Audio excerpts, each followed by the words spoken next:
I don't really see people like myself very often in development.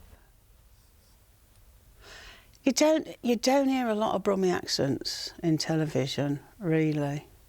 If I did talk like a standard BD3 boy, or even myself at the time, I would have stood out like a sore thumb. It's a rare thing and a very beautiful thing to be with other working class women writers.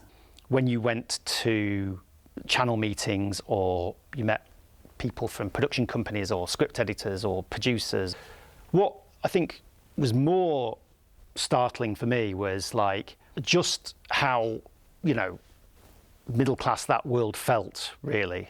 That was a little alienating at first. I mean, I've got used to it now, but, you know, you do sort of feel like a little bit, or certainly in the original, in these early days, I did feel a bit like the Northern Oik who turned up.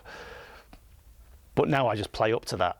I've probably code switched quite a lot to try and sound more coherent, I suppose. Some people might feel like they just don't fit in, like feel like an apple in a company full of oranges. I realised that they referred to me as the Gobby Brummie.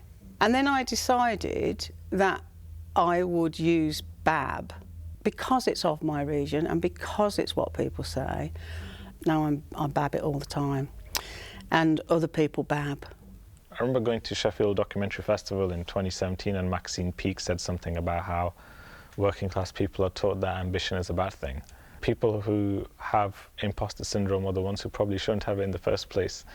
You know, on set and stuff, you do, you know, have that wall up a little bit, and it is because I've heard of how other people have been spoken about, and you think, well, is this how I'm spoken about when I'm not in the room? You can't fully do your job to your best potential when there's people in the room making you doubt yourself.